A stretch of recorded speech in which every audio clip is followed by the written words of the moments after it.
Allah subhanahu wa ta'ala waɗu barke Fouta Diallo e jibbinande Fouta Diallo o koralaji sellu lam o kora balɗe calla e laajal siddala bamin wo hekkasi dekka en ka hikkorno hellatelen Dakar harino jalbi seeɗa hekkasi dekka ndare mbadi makko nini ndare visage hekkasi dekka no way nini miɗo yetade goɗɗum onon hekkasi dekka en wonɓe wolude kala ko faala nun on sanfude sa nun on na riyenda fut mi sikko yiɗo ñeeloy honto woni harimo marno gardi corps o yaha waɗa kala ko faala o waɗa propagande kala ko faala honto hikki hande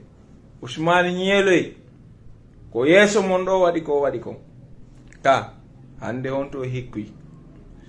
hiɗo garde waɗon ko wonno baaba ko wonno wadde kon hiɗen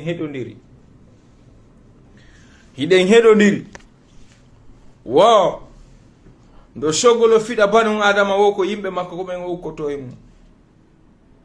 ndo sogolo fiɗa banu adama wo ko moko baabe ɓen o ikkoto e mum ndo sogolo fiɗa banu adama wo ko yimɓe makko ɓen o aybinta o hayfinta o ɓanta alyahude e annasara en e golliroɓe sanamuji en minen noon min gollirta sanamu min gollirta karamoko meɗen joggi aya qur'an goto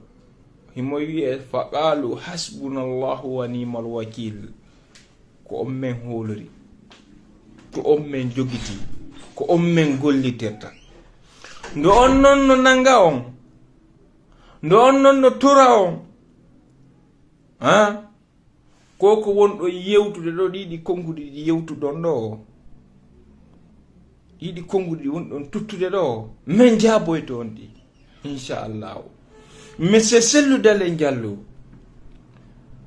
Elhadj Sellou Dalein Elhadj Mamadou Sellou Dalein o mo yiwɗon Sellou mo daɗa o mo yiwɗon jibinande Dalein jibinande Fouta Diallo yanganiɓe ɓe mawɓe mum yangani ɓe manta soroɓe mum yangani fino lagine hettira indépendant ndo diina islam ñiɓira e nder Afrique o mo jokkuɗon Allah ittay ko jokkan o mo yiwɗon ɗon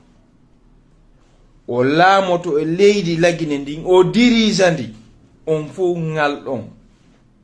on fof jiɓoɗon ko honno ardi ka laam ko hikkori yeeso noon hittay kumpa hiɗen heɗodir Allah jaɓi